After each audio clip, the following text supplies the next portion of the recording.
পরিতোষবাবু উদ্ভ্রান্তের মতো হসপিটালে ওয়েটিং রুমের কাছের থেকে ছুটে চলল অপারেশন থিয়েটারের কাছে।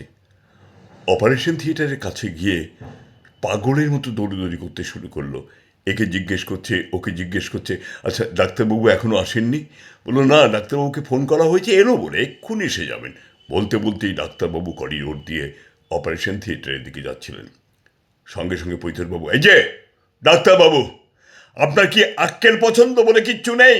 রেসপন্সিবিলিটিস বলে কিচ্ছু নেই?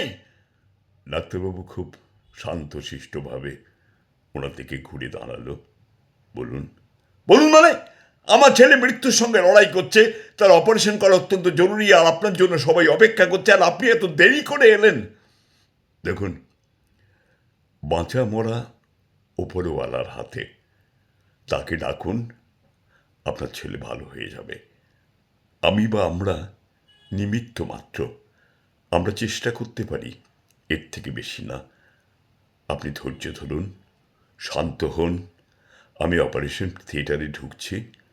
আমি আপ্রাণ চেষ্টা করব আপনার ছেলেকে আপনার কাছে ফিরিয়ে দিতে। তো ডাক্তারবাবু অপারেশন থিয়েটারে ঢুকে গেলেন। 3-3.5 ঘন্টা অপারেশনের পর ডাক্তারবাবু অপারেশন থিয়েটার থেকে বেরিয়ে এলেন। আর পরিতোষবাবু ঠায় দাঁড়িয়ে আছেন অপারেশন থিয়েটারের সামনে। ডাক্তারবাবুকে দেখি বললেন, এই যে ডাক্তারবাবু।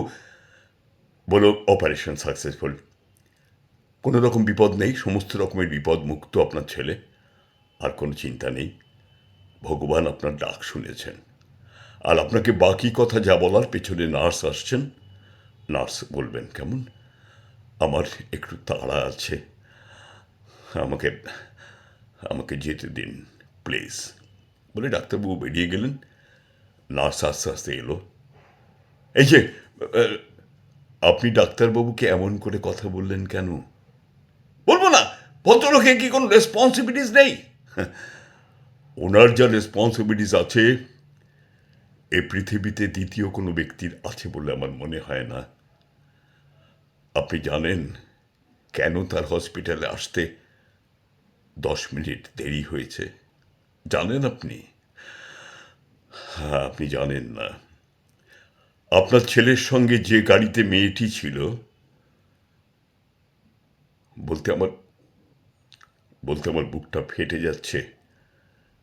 আপনার ছেলের সঙ্গে যে মেয়েটি ছিল, সেই মেয়েটি ডাক্তারবাবুর মেয়ে। হ্যাঁ, হ্যাঁ, সে আর এই পৃথিবীতে নেই। ডাক্তারবাবুর তাই আসতে একটু দেরি হলো। আর আর আপনি ডাক্তারবাবুর সঙ্গে এরকম ব্যবহার করলেন। ছি, ছি, ছি। পরিতোষবাবু মাথা নিচু করে দাঁড়িয়ে রইলেন। নার্স ভদ্রমহিলা বললেন, শুনুন, ডাক্তার কেন, পৃথিবীতে যে কোনো মানুষের সঙ্গে দুর্ব্যবহার করা লাগে, পরিস্থিতি পরিবেশ খুব ভালো করে চিন্তা ভাবনা করে নেবেন। কেমন? আর সব ডাক্তাররাই চেষ্টা করেন মানুষের জীবন বাঁচাতে, মানুষকে ভালো করে তুলতে। আমরা অনেকেই সেই ডাক্তারের সঙ্গে দুর্ব্যবহার করে ফেলি। এটা করবেন না, প্লিজ করবেন না। আপনারা আপনারা কেউ করবেন না। আপনারা সবাই ভালো থাকুন, খুব ভালো থাকুন। ডাক্তারবাবুদেরও একটু ভালো থাকতে দিন।